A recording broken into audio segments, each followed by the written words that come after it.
Bismillahirrahmanirrahim. Assalamu alaikum everyone.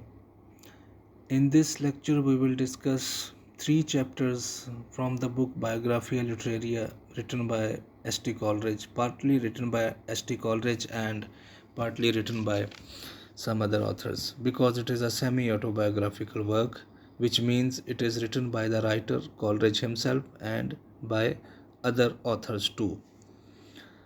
And it was published in 1817, and it's a great critical work. It carries two parts. That in one part of the book, the political views of Shakespeare, of St. Coleridge, they are discussed, and then in the second part he talks about uh, the poetry of Wordsworth and poetry of himself. You can say, in one sense, that this criticism on Wordsworth poetry, or his own definition of poetry, it is a continuation of lyrical ballads. Lyrical ballad was a combination of collection of poems written by Coleridge and Wordsworth. And this book, the collection of poems, lyrical ballads, was first published in 1798. The poems included in lyrical ballads, they were written by Wordsworth as well as Coleridge. And only four poems in the lyrical ballads were written by Coleridge, and the rest of all the poems were written by Wordsworth. So, in this book, the chapter number 14, 15, and 17, uh, Coleridge discusses his views about poetry and the views of Wordsworth about poetry. He talks about the language used by Wordsworth. He talks about his own genius and the genius of Wordsworth about poetry. Then he draws a comparison of Wordsworth with Shakespeare, and then he defines poetry. And then you can say, on a scale, he uh, he scales Wordsworth. He gives, you can say, marks to Wordsworth that how much good he was as a poet. So in chapter number 14, he starts with the lyrical ballads. He says that in lyrical ballads, the two poets, Wordsworth and Coleridge himself, they had two different responsibilities. The responsibility of Coleridge, not the responsibility, but the style of writing, you can say, or the way he represents his ideas through poems.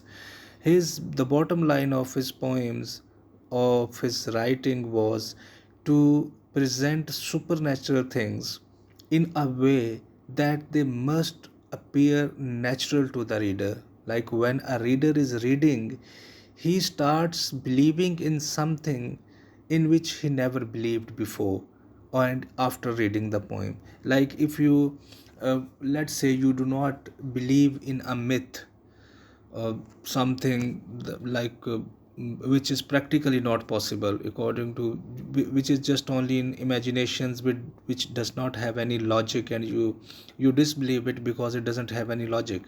But Coleridge says he wrote the poems, and he presented the ideas of supernatural elements in such a way that the readers, they start believing it as natural. So this is, he describes himself as a talent of the poet, a style of writing of the poet, of himself. Now, Wordsworth, on the other hand, he says Wordsworth was opposite to it. He presented natural and simple things as supernatural. Like both have their different roles to play in the poem and different styles of writing. One was converting supernatural to natural, and one was converting natural to supernatural. And then the language used by Wordsworth in lyrical ballads, Coleridge says the language used by Wordsworth was common language and real life language. But he contradicts his views, because Wordsworth says that rustic language is very important and rustic views are very real and natural. But Coleridge says that Wordsworth's views, he says, Wordsworth says that language should be used rustic. Rustic language should be used, but instead, Wordsworth himself has not used rustic language in many of his poems. In chapter number 15, he draws a comparison of Wordsworth while um, making, simply you can say, grading his poetry, giving marks to his poetry, and he compares Wordsworth with the great Shakespeare. And after comparing, he says that a poet, when a poet is writing, a writer is writing something, it must give a musical touch, then it must take the reader to the imaginations, then to the depth of the thoughts, and then to the powerful energy of the thoughts, that the reader he starts moving with the ideas and with the lines written by the poet. And he says that while making a comparison, Shakespeare stands high. Shakespeare was a great poet, and Wordsworth was number two when the comparison was made. So he gives extra marks to Shakespeare.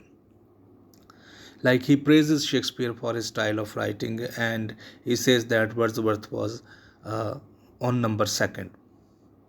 Then in chapter number 17, he talks about some qualities or characteristics of Wordsworth's poetry, and he says that Wordsworth's poetry was over naturalistic about poetic diction, like something which is natural, something is supernatural, and something overnatural, like some natural elements which are exaggerated by the poet.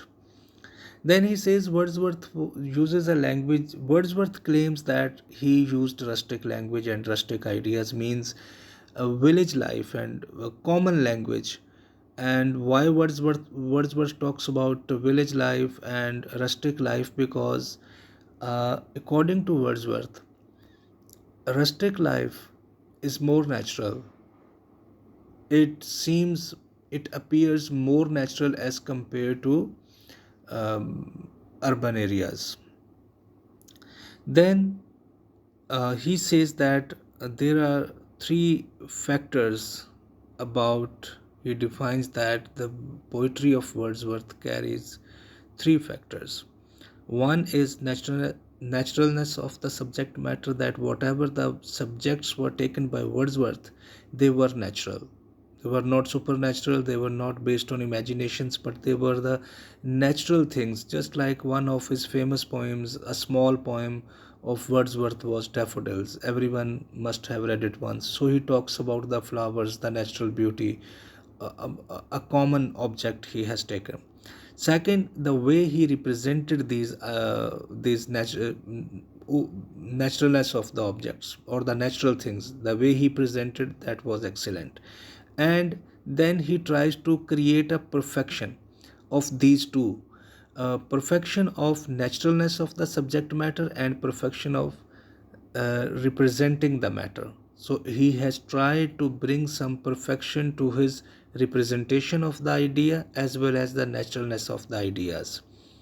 Then he talks about his two poems. He says Michael was balanced poem, but the Thorn, the poem written by Shakespeare, it lacks poet's own voice. The poet means the Wordsworth. Sorry, not the Wordsworth. It's only Wordsworth. So Wordsworth, he must have added his own language, his own voice to it, instead of relying on the natural language or rustic language. Something must have been added by the poet. Then he says that then he talks about that Wordsworth says that rustic objects and rustic elements are more important, but Coleridge says that rustic objects do not justify the best of rustic language. That doesn't mean that if you are taking a natural subject, so a common language can describe it better. Sometimes common and natural language can describe a subject matter excellently, but sometimes you need to add some uh, classified language, or you can say some hi-fi language to the poetry, so that it may look more attractive to the reader.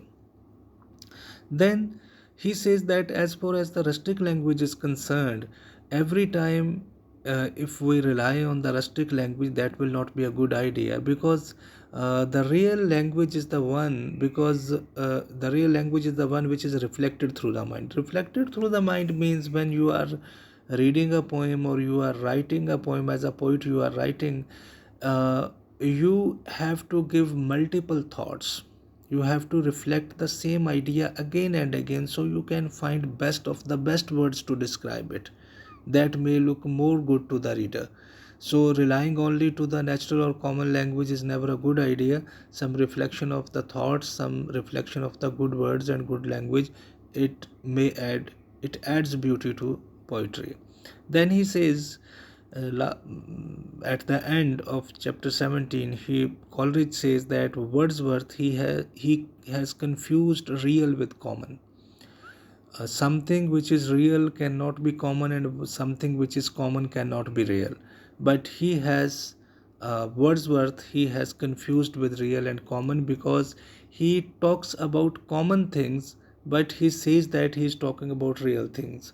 As far as words Coleridge is saying that the views of Wordsworth are contradictory, because he writes about common objects through common language, and he claims that he has written real language and real objects. So there, it may be possible that something which is real may not be presented through common ways, and something which is common may not be presented through real ways. Thank you.